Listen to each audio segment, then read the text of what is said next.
ಓಂ ಶಾಂತಿ. ಇಂದಿನ ದಿನಾಂಕ 20/5/2022.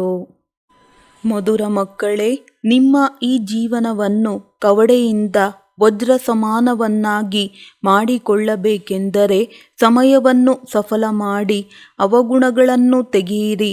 ತಿನ್ನುವುದು, ಕುಡಿಯುವುದು, ಮಲಗುವುದರಲ್ಲಿ ಸಮಯವನ್ನು ವ್ಯರ್ಥ ಮಾಡಬಾರದು.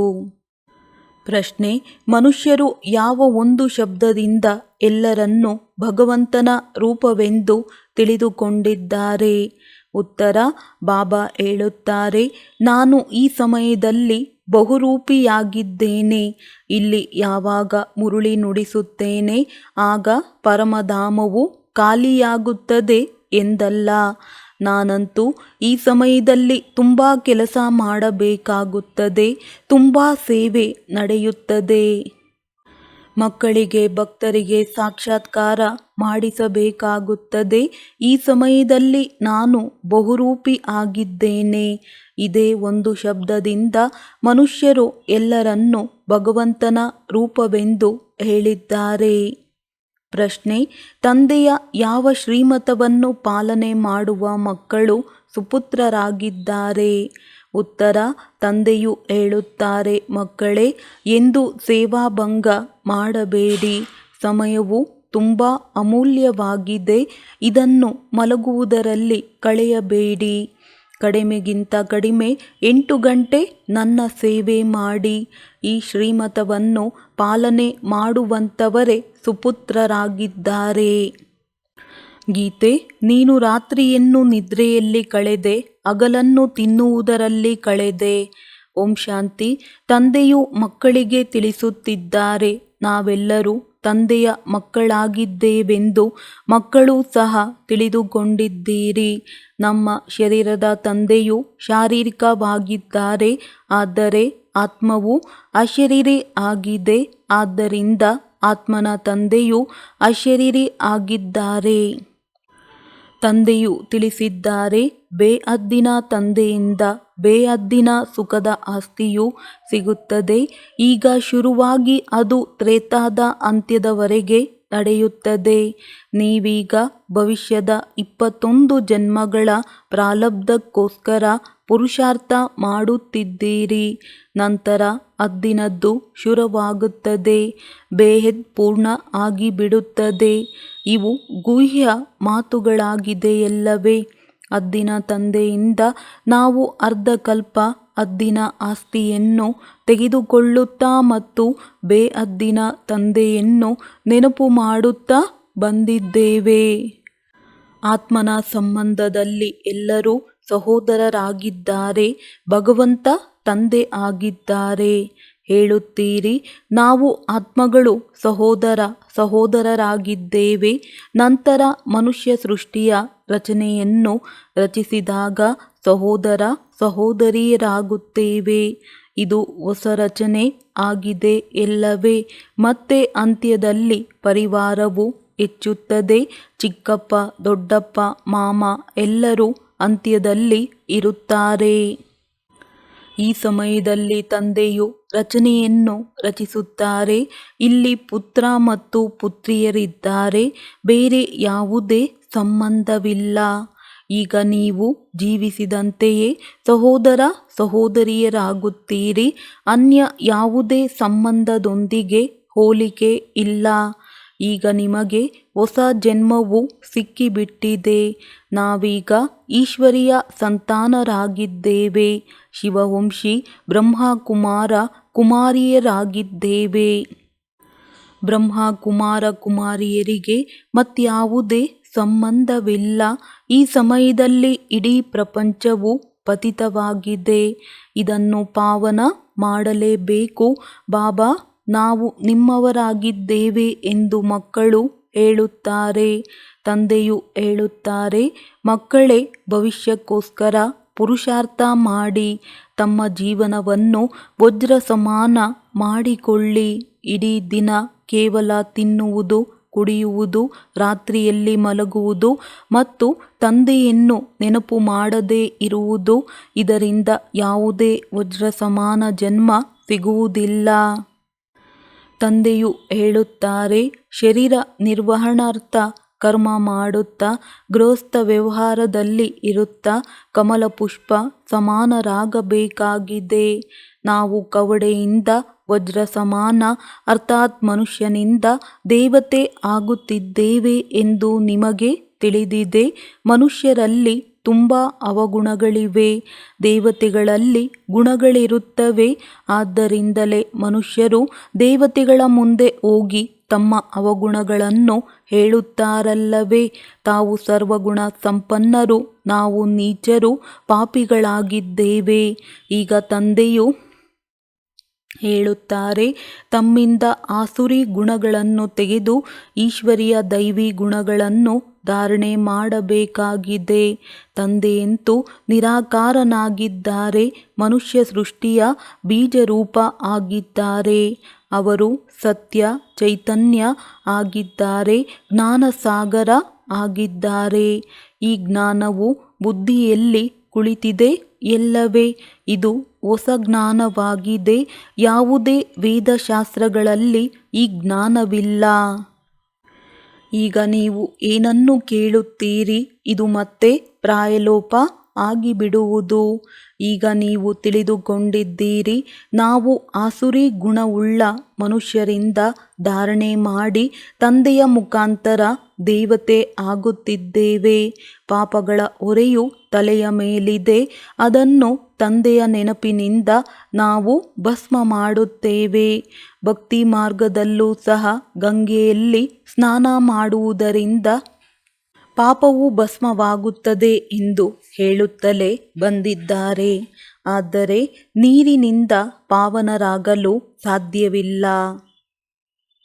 ಒಂದು ವೇಳೆ ಪಾವನರಾಗಿದ್ದೇ ಆದರೆ ನಂತರ ಪತಿತ ಪಾವನ ತಂದೆಯನ್ನು ಏಕೆ ನೆನಪು ಮಾಡುತ್ತೀರಿ?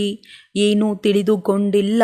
ಬುದ್ಧಿವಂತರು ಮತ್ತು ಬುದ್ಧಿಹೀನರ ಈ ನಾಟಕವು ಮಾಡಲ್ಪಟ್ಟಿದೆ. ಈಗ ನೀವು ಎಷ್ಟೊಂದು ಬುದ್ಧಿವಂತರಾಗುತ್ತಿದ್ದೀರಿ. ಇಡೀ ಸೃಷ್ಟಿ ಚಕ್ರವನ್ನು ಅರಿತುಕೊಂಡಿದ್ದೀರಿ. ಇತಿಹಾಸ ಭೂಗೋಳವನ್ನು ಅರಿತುಕೊಳ್ಳುವುದು ಇದು ತಿಳುವಳಿಕೆಯಾಗಿದೆ ಎಲ್ಲವೇ.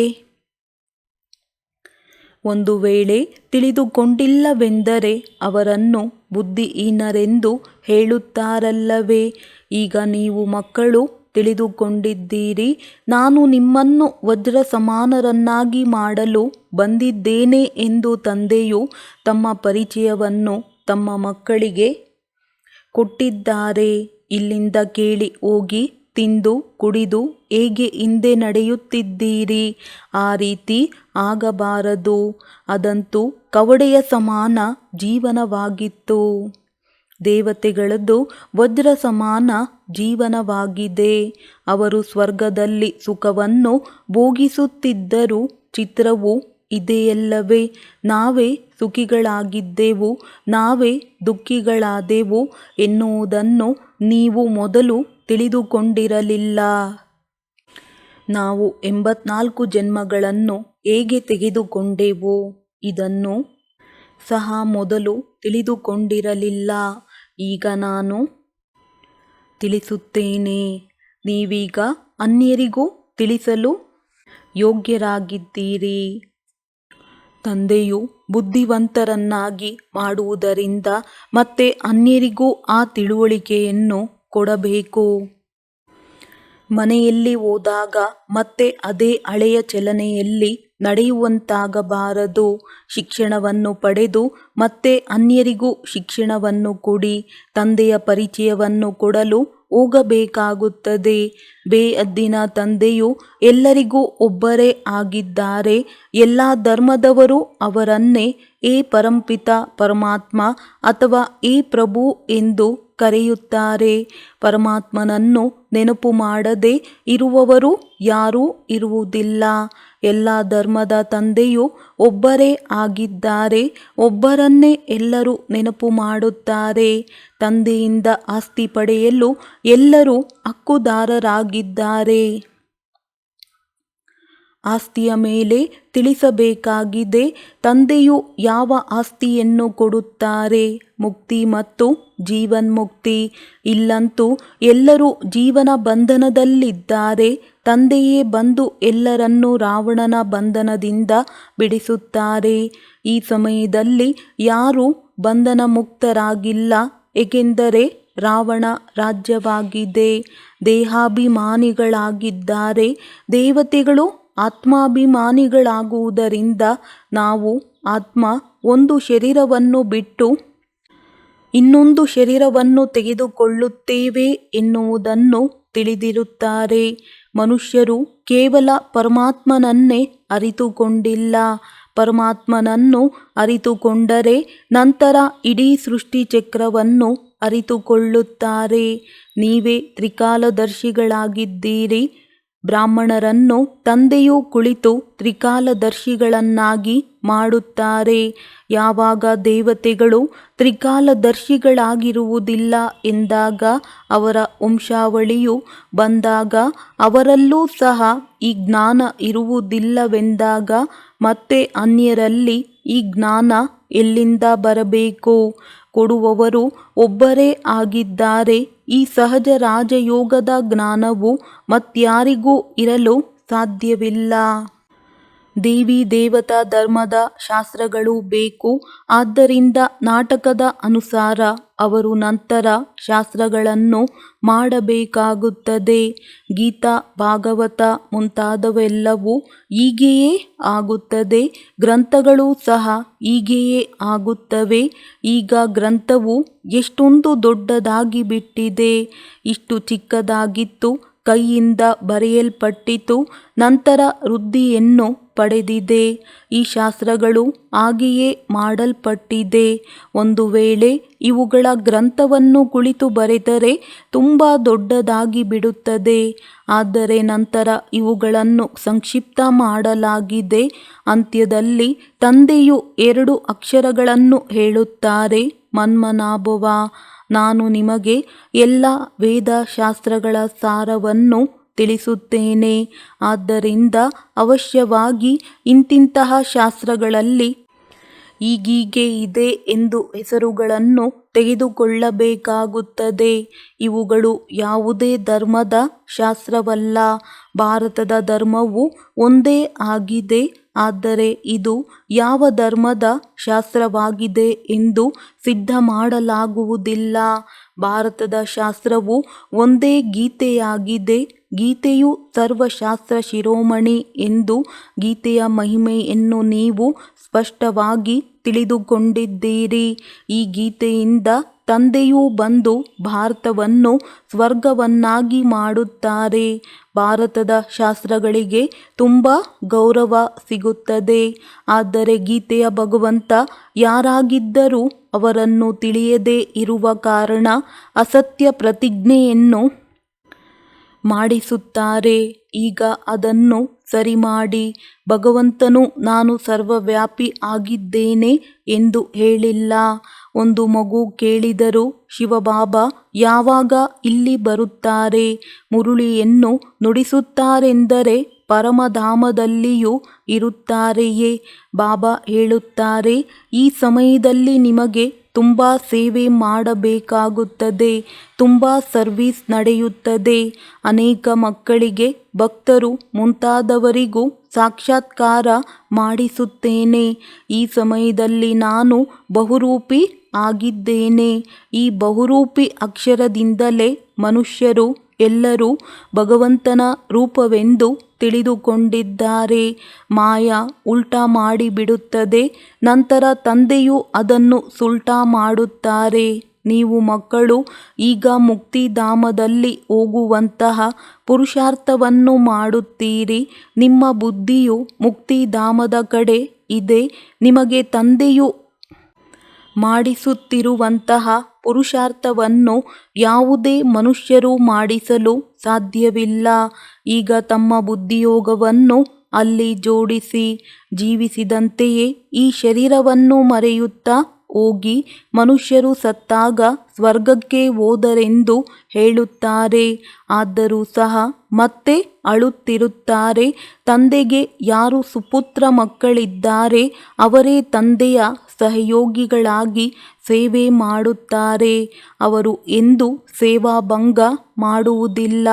ಒಂದು ವೇಳೆ ಯಾರಾದರೂ ಸೇವಾಭಂಗ ಮಾಡಿದರೆಂದರೆ ಅರ್ಥ ತಮ್ಮ ಭಂಗವನ್ನು ಮಾಡಿಕೊಳ್ಳುತ್ತಾರೆ.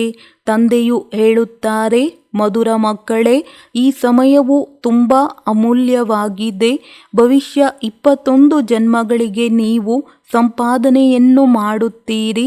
ನಮಗೆ ವಿಶ್ವದ ರಾಜ್ಯಭಾಗ್ಯವೂ ಸಿಗುತ್ತದೆ. ಎಷ್ಟು ದೊಡ್ಡ ಸಂಪಾದನೆ ಆಗಿದೆ, ಅದರಲ್ಲಿ ತೊಡಗಬೇಕು ಎನ್ನುವುದನ್ನು ನೀವು ಅರಿತುಕೊಂಡಿದ್ದೀರಿ. ತಂದೆಯನ್ನು ನೆನಪು ಮಾಡಬೇಕಾಗಿದೆ. ಹೇಗೆ ಸರ್ಕಾರದ ಸೇವೆಯಲ್ಲಿ 8 ಗಂಟೆಗಳಿರುತ್ತಾರೆ, ಹಾಗೆಯೇ ತಂದೆಯೂ ಹೇಳುತ್ತಾರೆ, ನನ್ನ ಸೇವೆಗೆ 8 ಗಂಟೆಗಳ ಸಮಯ ಕೊಡಿ. ರಾತ್ರಿಯಲ್ಲಿ ಮಲಗಿದ್ದು ತಮ್ಮ ಸಮಯವನ್ನು ನಷ್ಟ ಮಾಡಿಕೊಳ್ಳಬೇಡಿ. ದಿನರಾತ್ರಿ ಸಂಪಾದನೆ ಮಾಡಬೇಕಾಗಿದೆ. ಇದು ಅತಿ ಸಹಜವಾಗಿದೆ. ಕೇವಲ ಬುದ್ಧಿಯ ಮಾತಾಗಿದೆ. ಮನುಷ್ಯರು ಉದ್ಯೋಗ ವ್ಯಾಪಾರಗಳಿಗೆ ಹೋಗುತ್ತಾರೆಂದರೆ ಮೊದಲು ಮಂದಿರದ ಮುಂದೆ ಕೈ ಜೋಡಿಸಿ ನಂತರ ಅಂಗಡಿಗೆ ಹೋಗುತ್ತಾರೆ. ಮತ್ತೆ ಹಿಂತಿರುಗುವ ಸಮಯದಲ್ಲಿ ಮರೆತು ಹೋಗುತ್ತಾರೆ. ಮನೆಯು ನೆನಪಿಗೆ ಬಂದು ಬಿಡುತ್ತದೆ. ಅದು ಒಳ್ಳೆಯದಾಗಿದೆ, ಆದರೆ ಅದರ ಅರ್ಥವನ್ನು ತಿಳಿದುಕೊಂಡಿಲ್ಲ. ನೀವು ಮಕ್ಕಳು ಕಲ್ಕತ್ತಾದಲ್ಲಿ ತುಂಬ ಒಳ್ಳೆಯ ರೀತಿಯಲ್ಲಿ ತಿಳಿಸಿಕೊಡಬೇಕು. ಅಲ್ಲಿ ಕಾಳಿ ಮಾತೆಗೆ ತುಂಬ ಗೌರವವಿದೆ. ಬಂಗಾಳಿಯವರ ರೀತಿ ಪದ್ಧತಿಗಳು ಅವರದ್ದೇ ಆದಂತಹ ರೀತಿಯಲ್ಲಿ ಇರುತ್ತದೆ. ಬ್ರಾಹ್ಮಣರಿಗೆ ಅವಶ್ಯವಾಗಿ ಮೀನನ್ನು ತಿನ್ನಿಸುತ್ತಾರೆ. ದೊಡ್ಡ ಮನುಷ್ಯರು ತಮ್ಮ ಸರೋವರದಲ್ಲಿ ಮೀನನ್ನು ಸಾಕುತ್ತಾರೆಂದರೆ ಬ್ರಾಹ್ಮಣರಿಗೂ ಸಹ ಅದನ್ನು ತಿನ್ನಿಸುತ್ತಾರೆ. ಈಗ ನೀವು ಪಕ್ಕಾ ವೈಷ್ಣವರಾಗುತ್ತೀರಿ. ಪ್ರತ್ಯಕ್ಷ ರೂಪದಲ್ಲಿ ನೀವು ವಿಷ್ಣುಪುರಿಯಲ್ಲಿ ಹೋಗುತ್ತೀರಿ. ಅಲ್ಲಿ 4 ಭುಜವುಳ್ಳ ಮನುಷ್ಯರು ಇರುತ್ತಾರೆಂದಲ್ಲ.